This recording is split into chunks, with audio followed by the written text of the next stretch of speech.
반갑습니다. 수학의 정석 실력분 차임입니다. 자, 이제 새로운 파트 들어가죠. 8단원부터 8, 9, 10, 11 통계 파트가 되겠습니다. 확률과 통계에서 앞에 순열과 조합이 커다란 한 파트, 그 다음 확률이 또 하나의 큰 덩어리, 그리고 마지막에 통계 이렇게 이루어져 있어요. 그런데 이제 이 통계 파트가 좀 독특해. 심지어 대학교 가도 수학과 따로 있고 통계학과 따로 있어요. 그러니까 수학은 수학인 게 맞는데 뭔가 다른 우리가 흔히 말하는 그 기존의 수학하고는 조금 느낌이 다릅니다. 그래서 이제 이 통계 파트가 초등학교 때나 중학교 때 뭐 히스토그램, 도수분포표 이러면서 들어본 적 있을 겁니다. 평균도 구하고 표준편차도 구하고 분산도 구하고. 근데 그런 과정이 이미 중학과정 때부터 통계가 왠지 수학스러운 느낌이 들지 않아가지고 그냥 거부감이 있는 학생들이 꽤 있는 걸로 알고 있고, 쌤도 학창시절에 수학은 굉장히 잘 했지만 통계는 또 왠지 약간 좀 뭔가 마음 한켠에 약간 불편한 느낌이 있었습니다. 예, 그랬었고 그 통계를 여러분과 함께 공부하게 돼서 되게 쌤 기쁘게 생각하고, 쌤이 지나고 나니까 진짜 별것도 아니거든요. 진짜 아무것도 아니야. 고등학교 통계는 쌤 개인적인 생각으로 통계가 아니야. 고등학교 통계는 그냥 산수야, 산수.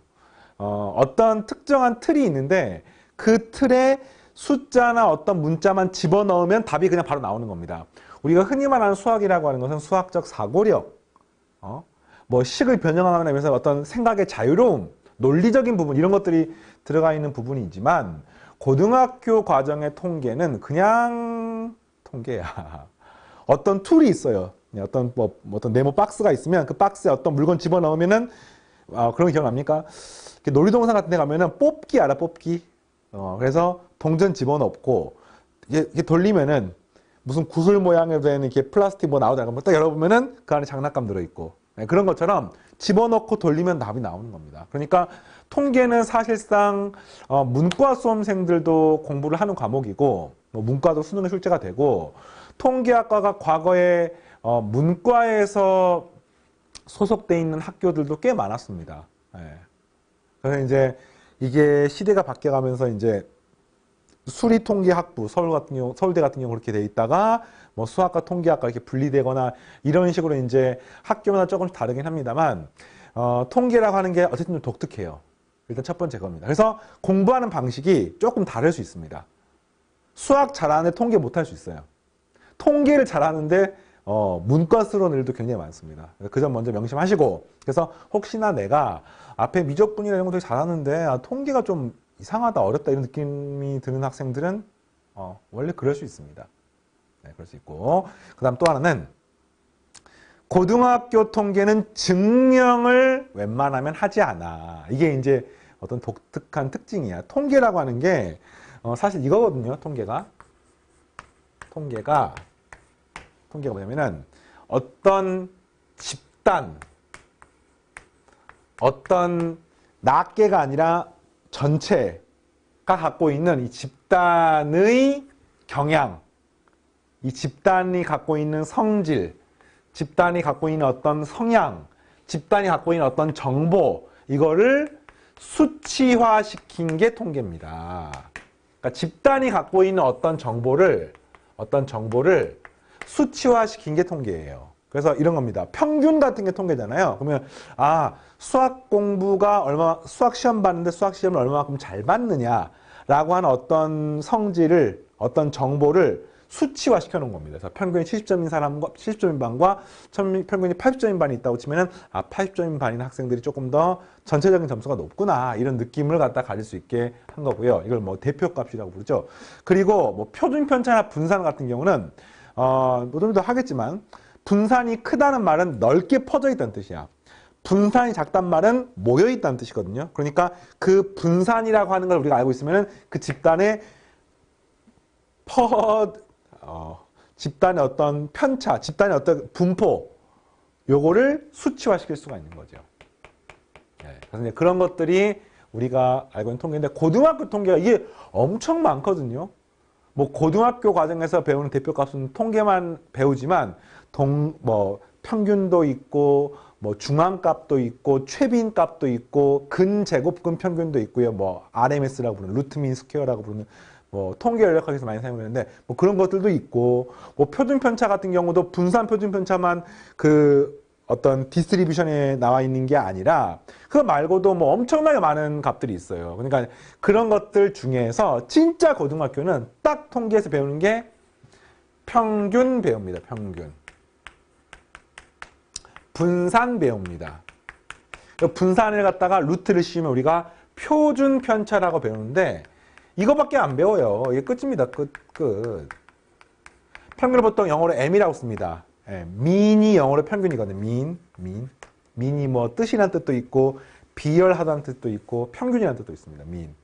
분산은 베리언스가 영어로 분산이거든요. 그래서 이제 이걸 또 보면 시그마 제곱이라고 쓰는데 왜냐면 표준 편차가 영어로 스탠다드 데비에이션이에요. 그래서 스탠다드의 그 앞에 알파벳 S가 그리스 문자로 보면은 이 시그마에 해당하거든요. 그래서 시그마라고 쓰고 분산은 루트 분산이 표준 편차이기 때문에 분산은 표준 편차 제곱이기 때문에 이런 기호를 씁니다.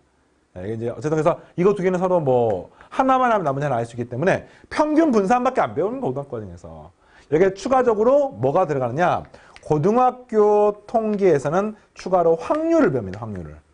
그러니까 앞에서 이게 확률과 통계라는 과목이잖아. 앞에 확률을 왜 배웠냐면은 통계 처리를 하기 위해서 중학과정은 도수분표나 뭐 히스토그램이나 이런 걸 통해 가지고 어떤 숫자를 집어넣었다고 치면은 고등과정 이것들은 확률을 이용해 가지고 통계 처리를 하는 거지요. 그것만 차이가 있어요. 나머지는 그냥 공식 외우면 됩니다. 그러니까 이런 거야. 이해하고 공식이 나오는 과정도 이해하고 공식 외우시고 시험 문제가 나오면 공식으로 풀고 이런 구조입니다. 뭐 변형, 활용 이런 것들은 굉장히 제한적이고요. 최근 고3 수능에서 나오는 4점짜리 문제 중에 난이도가 높은 일부 문항이 여기서 조금 더 생각을 하게 만들어요.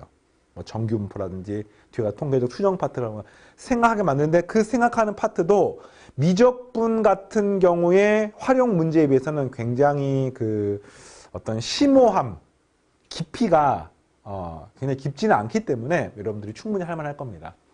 다만 이제 이해, 용어, 공식 이런 게 되게 새롭거든요. 그래서 새로운 파트만 여러분들이 좀 더 열린 마음으로 이해를 하시고요.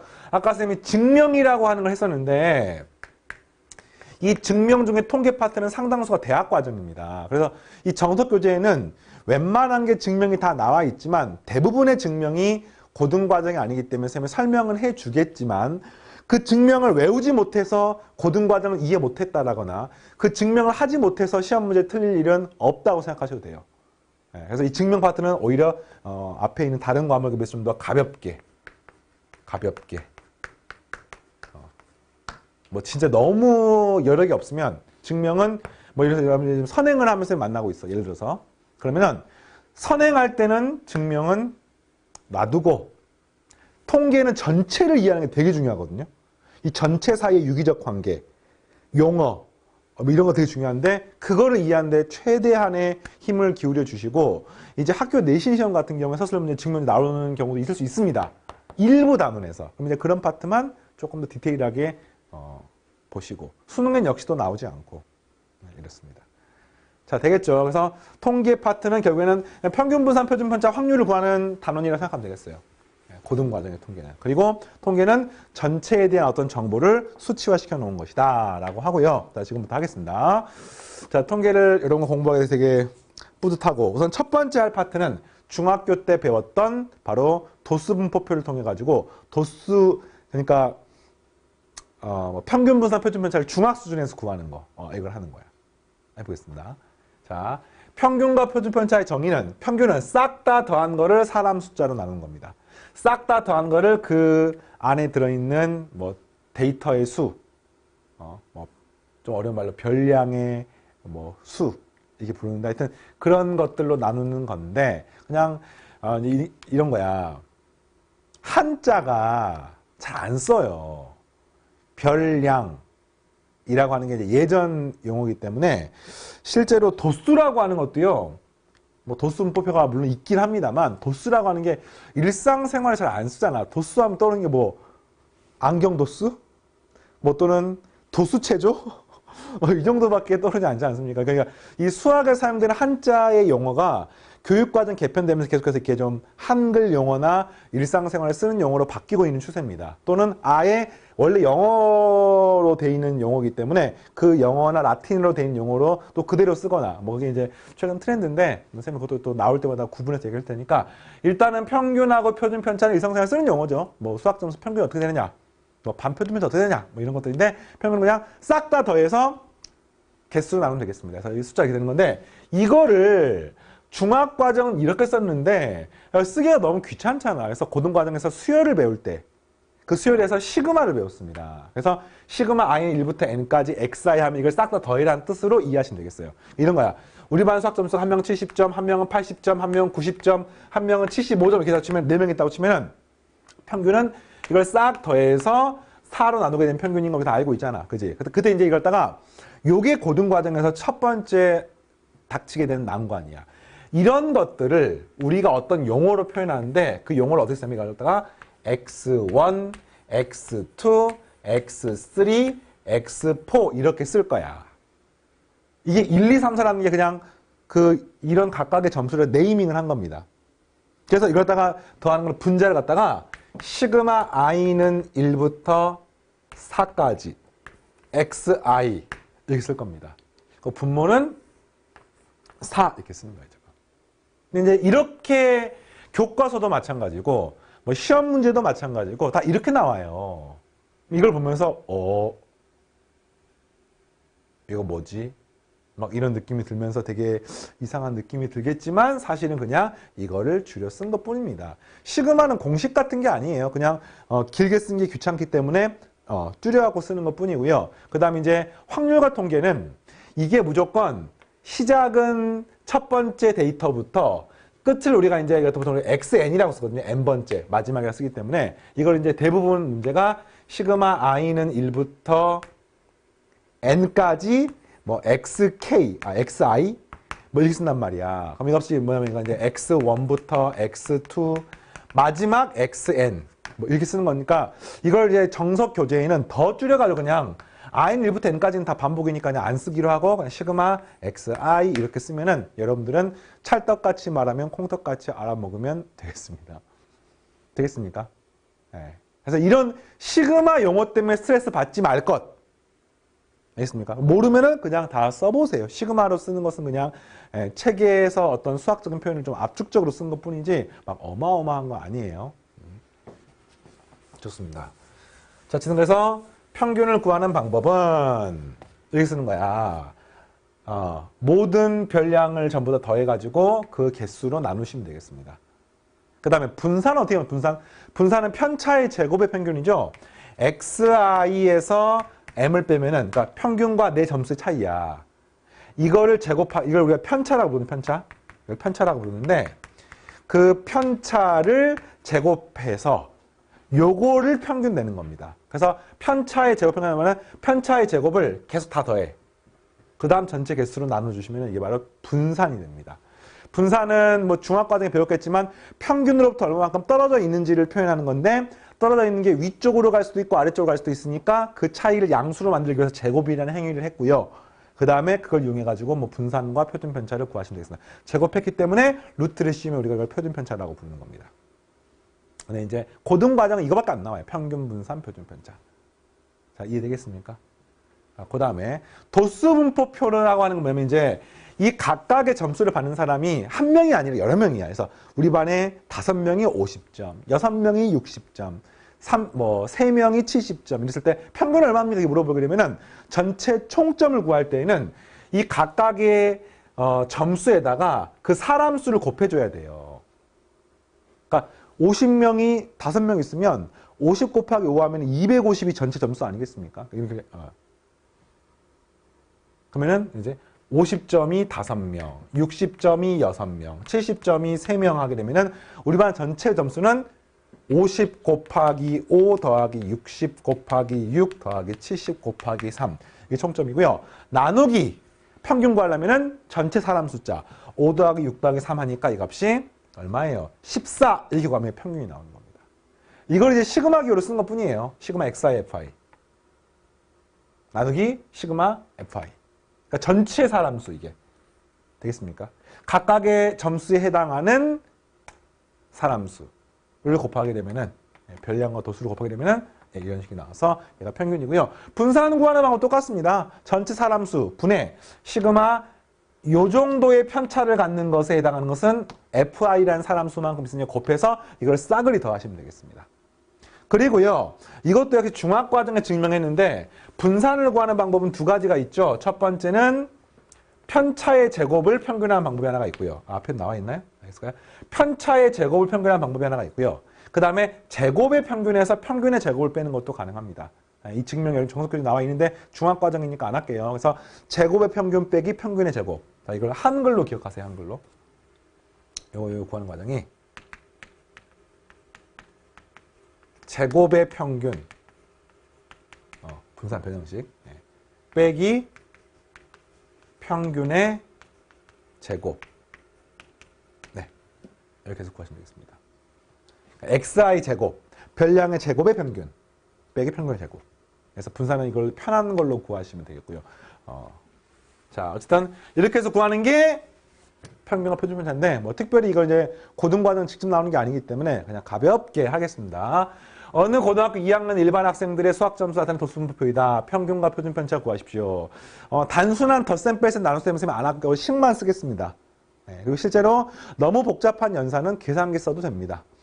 대학교 과정에서 통계학과를 가면은 계산기가 필수야, 필수. 계산기를 들고 시험 보러 가요. 수업 시간도 계산기 들고 갑니다. 그래서 그 통계학에 사용하는 이 덧셈 뺄셈 곱셈 같은 거는 그냥 사람 손으로 구하는 거는 너무 그래서 이제 정석 교재에는 약간 복잡한 계산이 있는데 그걸 여러분들이 곱셈을 직접 하기가 번거롭다고 해서 여러분 잘못한 게 아니야. 괜찮아. 자, 점수가 50점, 60점 사이가 1명이고요. 9명이고요. 11명이고요. 이렇게 된 경우는 이제 문제가 평균하고 표준편차 구하는 거니까 어떻게 구하냐면은 요것에 해당하는 중앙값을 잡습니다. 원래는 50점, 60점 사이가 1명이라고 해서 풀지 않고 고등과정은 정확히 56점, 58점 이렇게 하는데 이제 중학교 때 이렇게 배웠어요. 이 값은 중앙값이 55점이고요. 얘는 65점이고요. 얘는 75점이고요. 85점이고요. 95점이면 전체 평균 구하는 방법은 전체가 30명이니까 30분의 55는 1명 더하기 65점은 9명 75는 11명 85는 7명 95는 2명 이렇게 해서 구합니다. 이게 바로 평균입니다. 이걸 중학과정에는 뭐 가평균을 잡아가지고 구하는 거 기억납니까? 뭐 대강한 평균이 75점이지 않을까라고 해가지고 이걸 토대로 바꾸는 방법도 있는데 뭐 그냥 현재 여러분 시점에서는 이렇게씩 써놓고 그냥 이 문제는 끝 해도 괜찮아. 중요한 거는 전체를 이해하고 이것과 이것 사이의 관계를 이해하는 게 통계에서 제일 중요합니다. 이런 뭐 산수, 숫자 노름은 괜찮아요. 자, 그 다음에 이제 분산 어떻게 분산. 그럼 이제 이 평균이 나왔잖아. 이 값이 얼마인지 잘 모르겠지만 하여튼 m이라고 할게요. 구했다고 가정했습니다. 똑같아. 30분의 55-m의 제곱, 이게 편차의 제곱이죠. 곱하기 1 더하기 65-m의 제곱 곱하기 9 이래겠습니다. m은 어차피 숫자 나오는 거예요, 지금이. 75-m의 제곱 곱하기 11 점점점 이렇게 해서 구하면 되는 겁니다. 네. 이해되겠어요? 네. 이걸 이제 계산을 해보면은 이게 아마 75가 나왔던 것 같아요. 자, 계산을 해보면은 가평균을 75로 잡아도 그렇게 나오고요. 이제 중학과는 가평균을 잡았잖아. 75점을 평균이라고 가정하면은 얘는 0이고요. 얘는 플러스 70이고요. 얘는 플러스 20이 하니까 40이 되고요.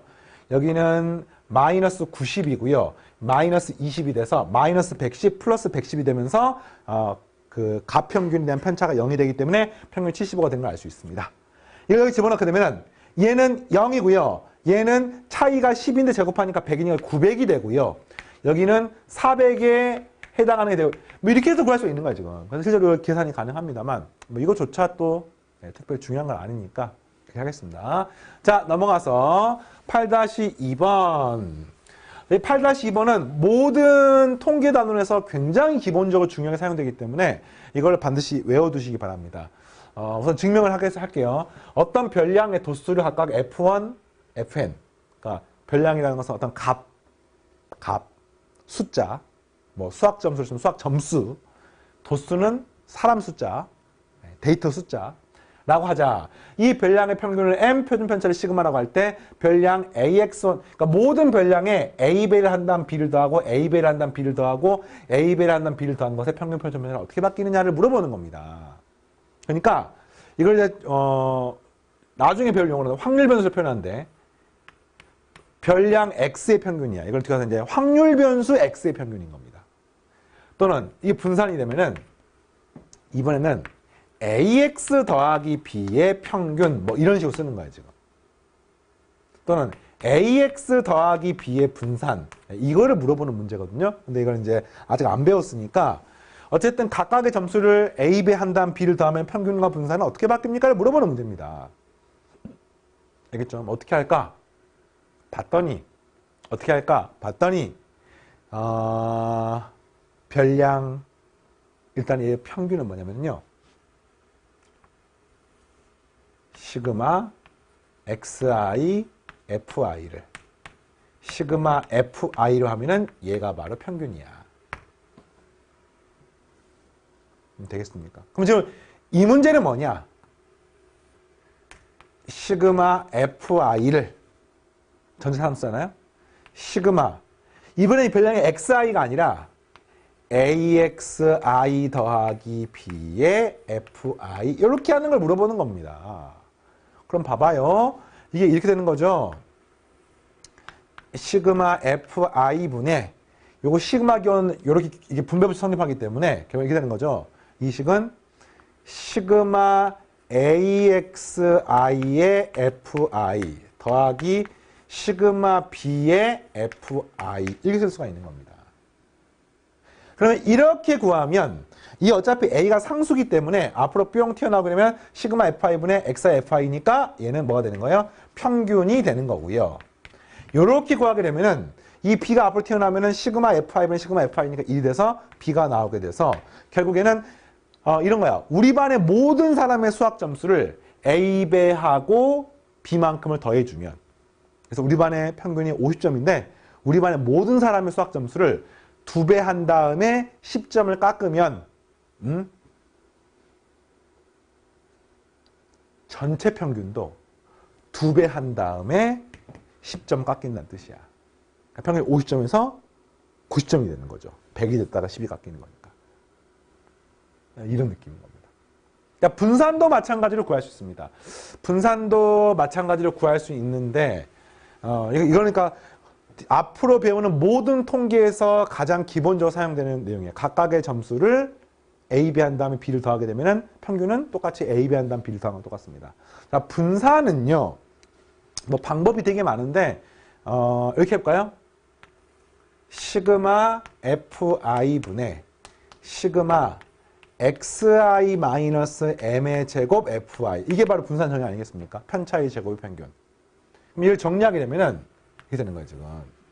시그마 fi에 시그마 xi 제곱 마이너스 2mxi 더하기 m의 제곱의 fy 이렇게 되는 겁니다. 이번엔 또 이렇게 시그마를 하나, 둘, 세 개로 쪼갤 수가 있지요. 그래서 쪼개봤더니 시그마 fi에 잠깐만 이거 놔둘게 일단 이거 괜히 잠깐 이거 증명 그냥 할까 나온 김에 증명하다 그냥 이게 사실 뭐냐면요 이게 뭐냐면은 아까 분산을 구할 때 제곱의 평균 빼기 평균의 제곱을 할 수 있다고 했잖아요. 중학과는 증명할게 그냥 이러면은 이게 시그마 xi 제곱 fi 뭐 이렇게 가면 제곱의 평균이죠. 마이너스 이 시그마 2m xi fi 더하기 시그마 m의 제곱의 fi가 되는데 이렇게 구하게 되면은 얘가 제곱 평균이야 이게.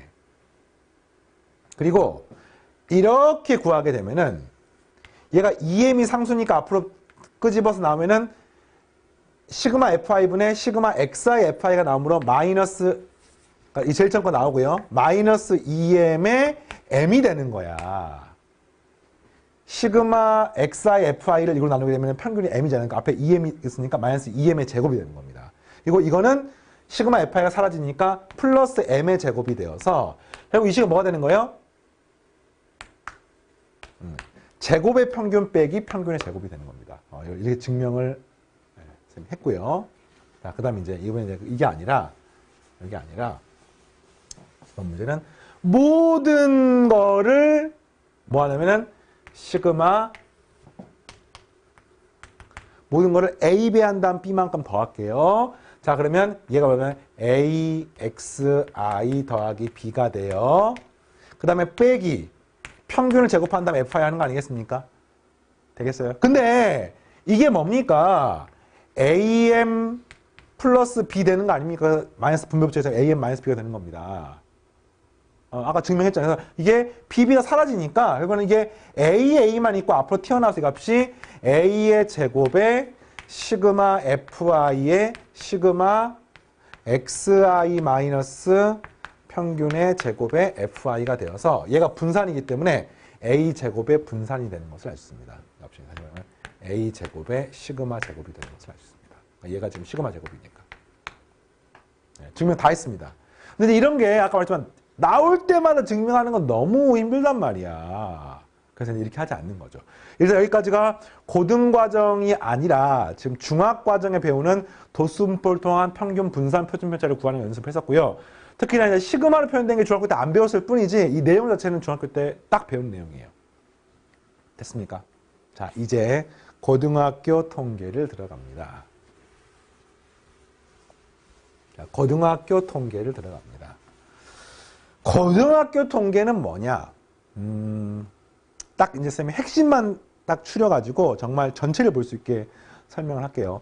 고등학교 통계는 이거를 중학교 때 배웠던 통계는 도수를 통해서 표현했어요. 다시 말하면 수를 통해서 사람 숫자, 데이터 숫자, 별량의 개수, 개수 이런 걸 통해 표현했다고 치면은 고등학교 때 배우는 통계는 얘를 갖다가 확률 변수를 통해서 표현을 하는 겁니다. 그것만 차이가 있습니다. 나머지 똑같아요.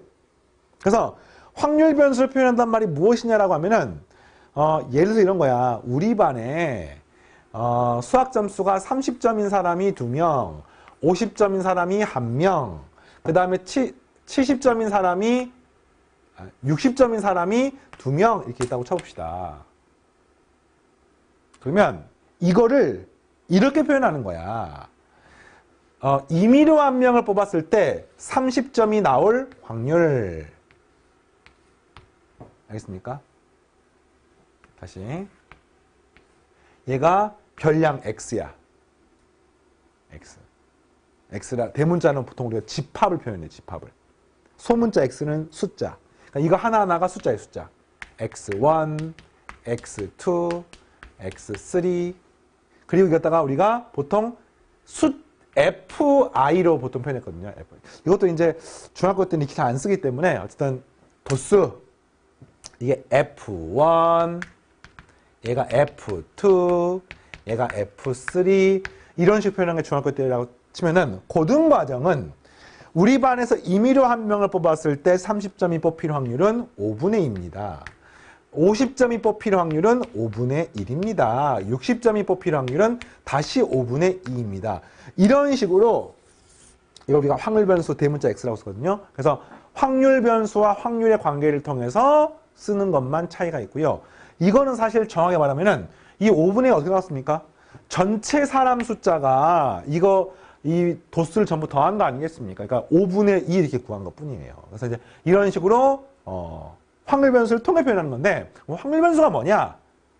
확률 변수가 뭐냐? 확률 변수가 무엇인지를 설명하세요가 쌤 예전에 EBS에 처음 들어갈 때 이제 입학 시험을 봤었어. 선생님을 대상 시험 봤는데 그 중에서 확률 변수를 강의해 보세요. 설명해 보세요. 이게 선생님들한테 낸 문제였어요. 근데 그 정도로 확률 변수를 갖다가 제대로 이해하지 못하고 이해하는 사람들이 많지 않다는 뜻인 거야. 확률을 가지고 있는 변수, 뭐 맞는 말이죠. 확률에 대응되는 숫자인데 좀 정확한 의미는 이게 이제 대응 관계, 이 확률 변수의 가장 핵심적인 용어는 바로 실수라는 겁니다. 실수. 그러니까 이제 이런 말은 좀 어려워요. 표본 공간의 각 근원 사건에 대하여 뭐 이런 말은 조금 어렵잖아. 뭐 사실 확률 제도 공부하는 학생들은 별것도 아니에요. 전체 집합, 각각의 사건에 중요한 건 실수를 대응시키는 것을 확률 변수라고 부릅니다. 이 말이 무슨 말인지를 알아야 되는 거예요.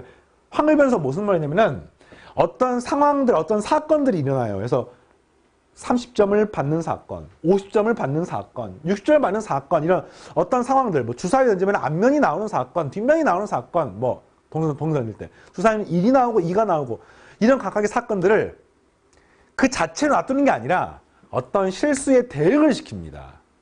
그랬을 때 그 각각의 숫자를 확률 변수라고 부릅니다. 이 개념인 거야. 그래서 이런 거지. 보통은 뭐 주사위가 시험 많이 나오거든요.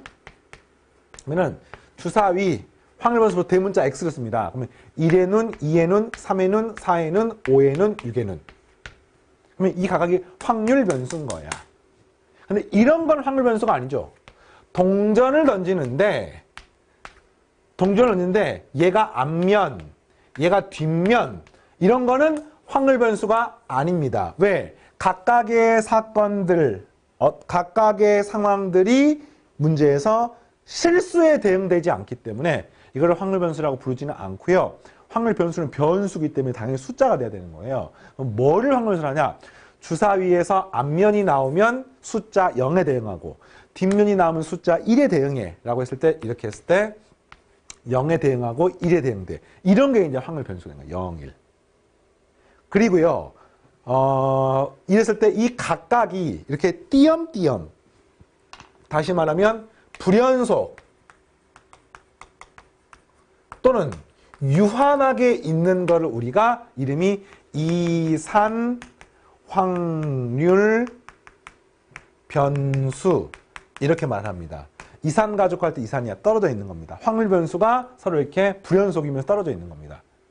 그럼 이거하고 그냥 대응되는 말이 연속 확률 변수입니다. 이것들이 쫙 연결되어 있어요. 그래서 그거에 대해서 다루는 겁니다. 뭐 우리가 보통 말하는 수학 점수는 당연히 이산 확률 변수죠. 왜? 65점, 66점, 67점 이렇게 점수가 띄엄띄엄 있잖아. 그래서 이제 이렇게 되고, 그 다음에 이 각각의 확률 변수에 대응되는 확률이 있지 않겠습니까? 확률. 그러니까 조금 더 이해하기 편하게 설명하면요. 확률 변수가 뭐냐라고 하면은, 그러니까 이게 이제 표본 공간의 어떤 근원 사건이라고 하는 좀 어려운 단어가 있는데, 어떤 사건, 어떤 결과, 알겠습니까? 뭐 주사위 던지면 주사위의 눈, 동전의 앞면, 뒷면, 수학 점수, 그런 사건을 숫자에 대응만 시킬 수만 있으면 그걸 우리가 무조건 확률 변수라고 부릅니다. 그 대응되는 숫자를. 그리고 그 각각은 전부 다 확률을 갖습니다. 모든 확률의 합은 1입니다.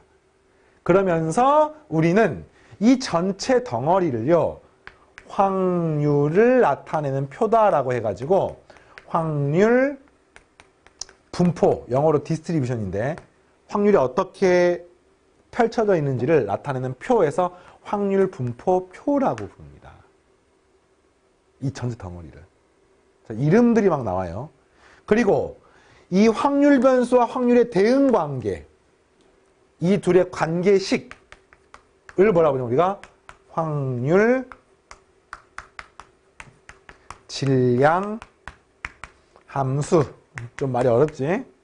이런 거 처음이기 때문에 그냥 마음을 열고 받아들여야 돼요. 확률 질량 함수. 그러면 확률 변수와 확률의 관계식. 되겠습니까? 그럼 이거 식만 알면은 이 표는 사실 자동으로 알 수가 있습니다. 그러니까 여러분이 보게 된 문제는 확률 질량 함수로 문제가 나오기도 하고요. 또 이렇게 예쁘게 표가 나와서 확률 분포 표로 나오기도 하고요. 근데 이건 결국에는 뭡니까? 확률 변수와 확률 사이의 관계를 나타내기 위한 표현들입니다. 확률 변수가 뭡니까? 어떤 사건을 숫자에 대응시켜 놓은, 실수에 대응시키는 것들을 우리가 확률 변수라고 부릅니다. 이게 끝이에요. 끝입니다.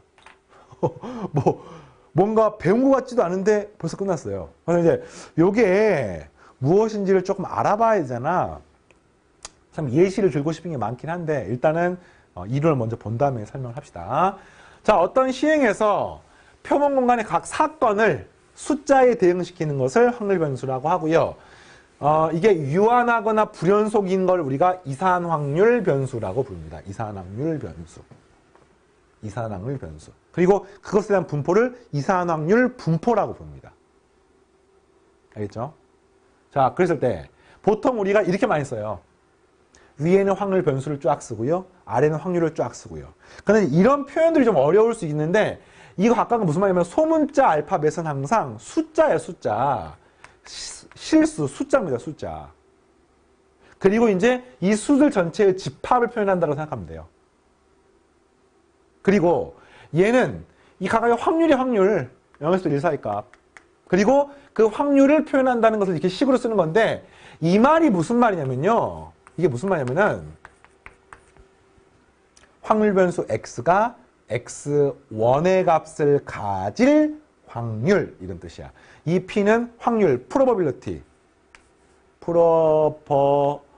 probability인가요? 맞나요?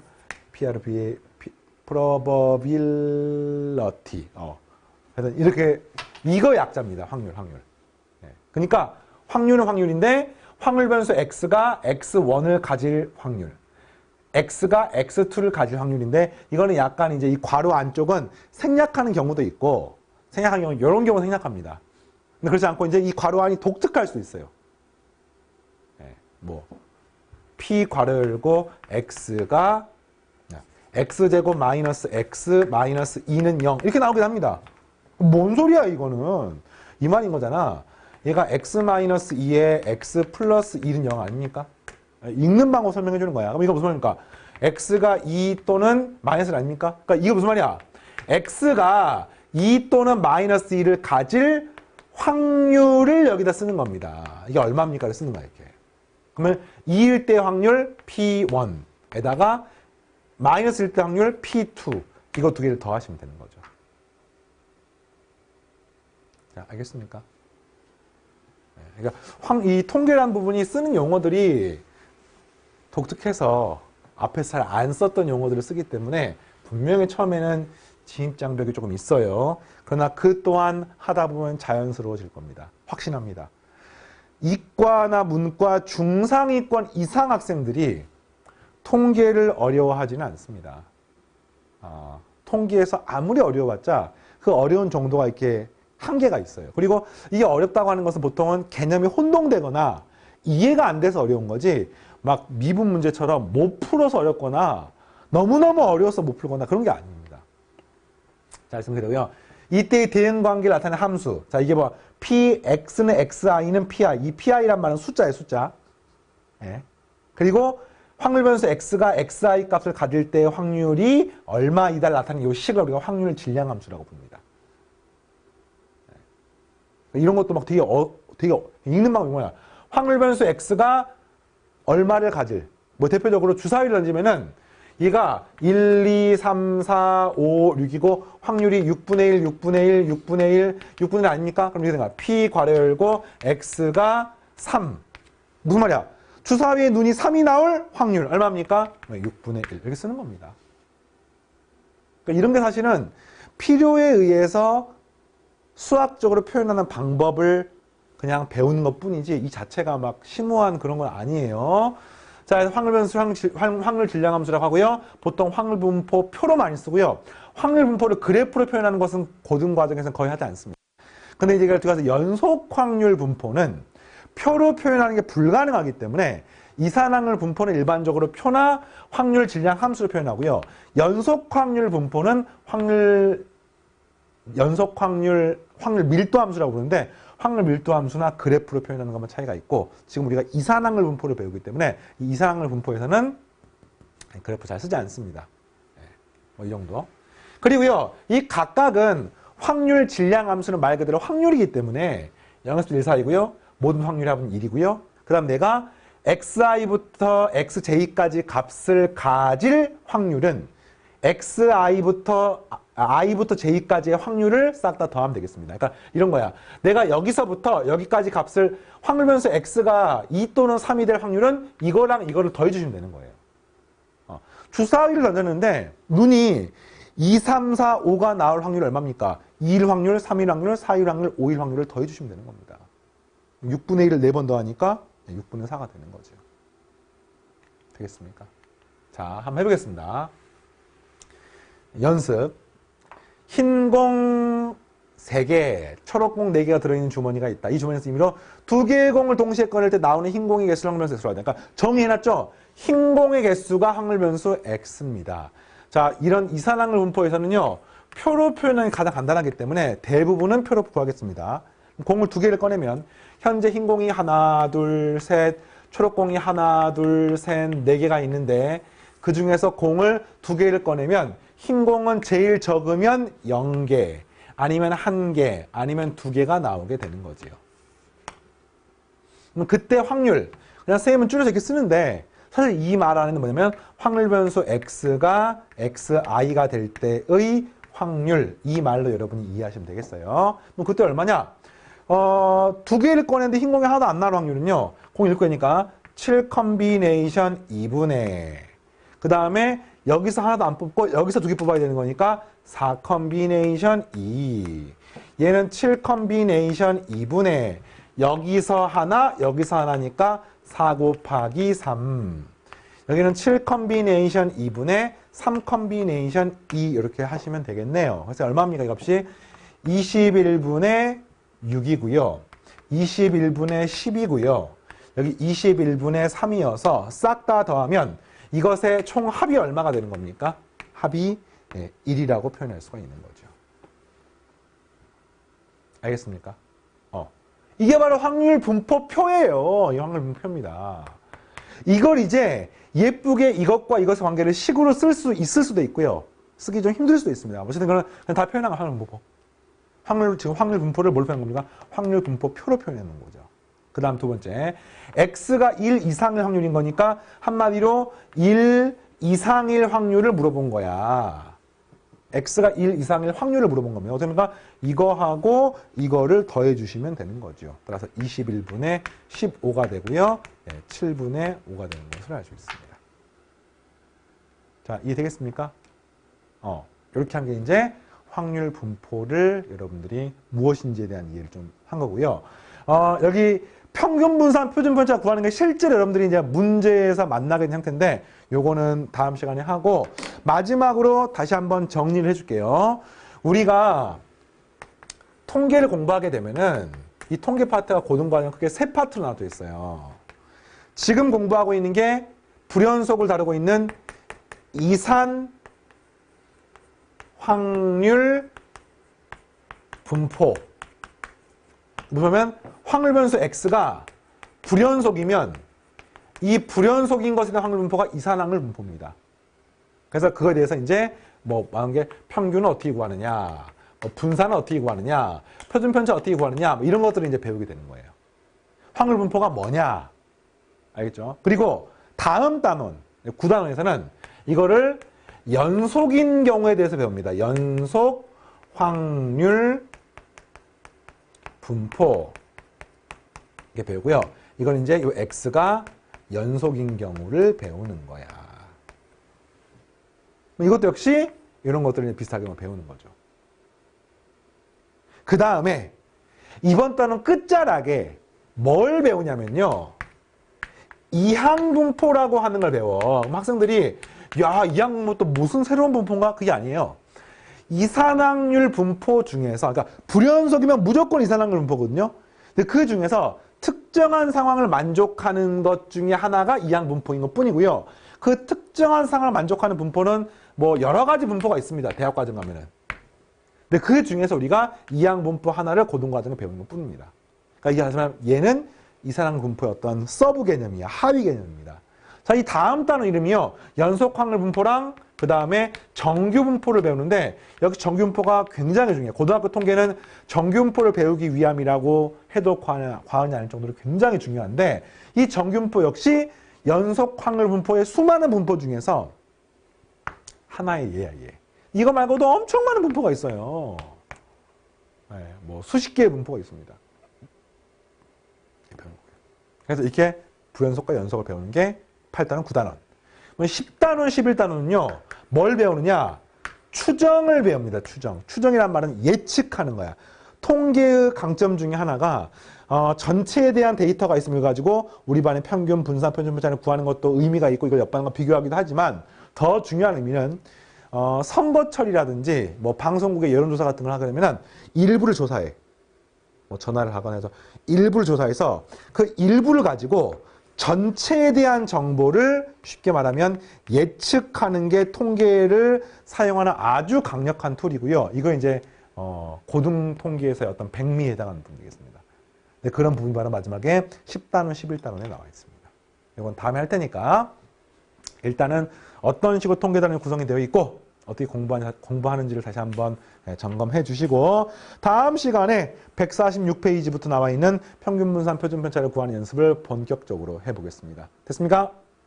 자, 오케이. 이번 시간 여기까지 마치겠습니다. 감사합니다.